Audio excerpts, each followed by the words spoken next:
So here we're looking at X-Men number 9 from 1965. This is a Stan Lee story and Jack Kirby artwork here. Pretty early X-Men. The X-Men came after the Fantastic Four proved to be very successful in the early 1960s. The X-Men were spun out of that sort of time of creativity that also gave us Spider-Man.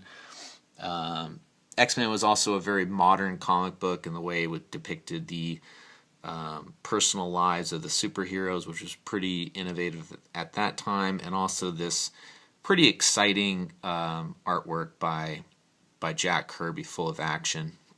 Things rendered pretty quickly to depict things in motion in 3D.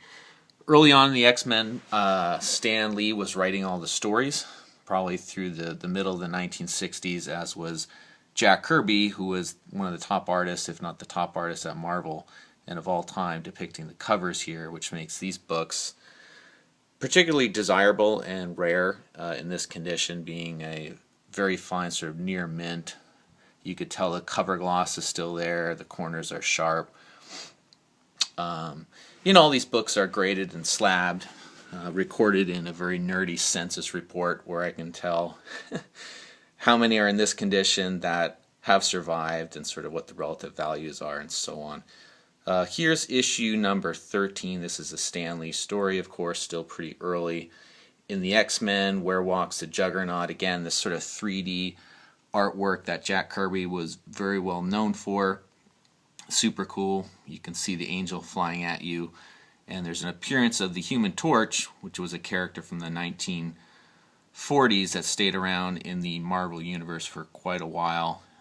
Showed up in various series, and also this is his first appearance. No, not his first appearance with the X-Men, but certainly a very early one.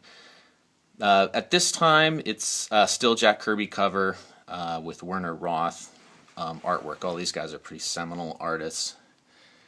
Here we've got X-Men number 19 in a 9.4, which is a near mint condition from 1966, with the Mimic.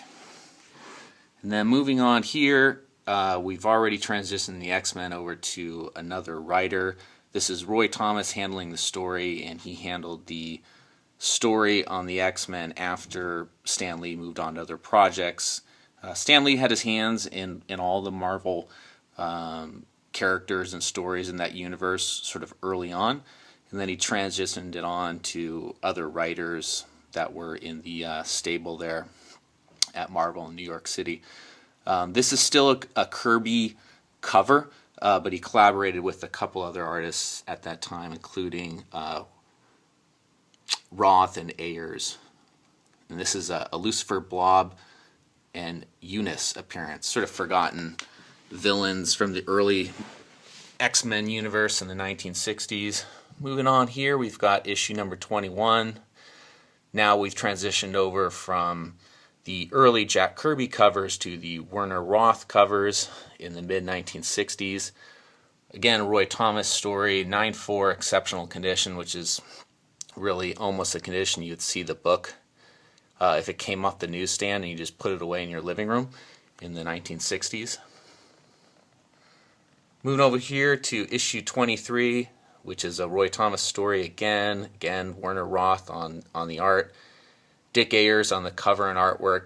All influenced by the famous sort of Jack Kirby style that Stan made sure all his artists followed and copied.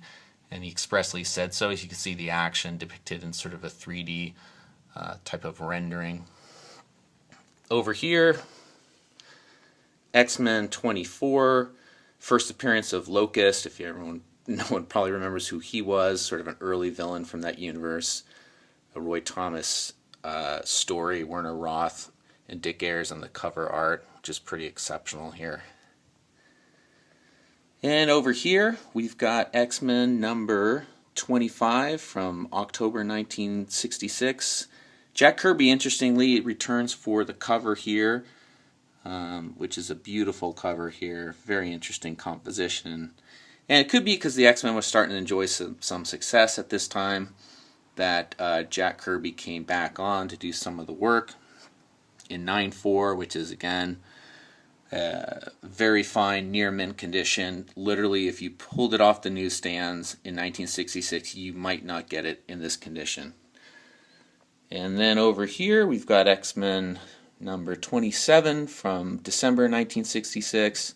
Again, Roy Thomas on the story, was handling all the stories. Stan Lee was not working on it. Re-enter the Mimic. This is a pretty awesome cover here. Done in the style of Jack Kirby, but not Jack Kirby.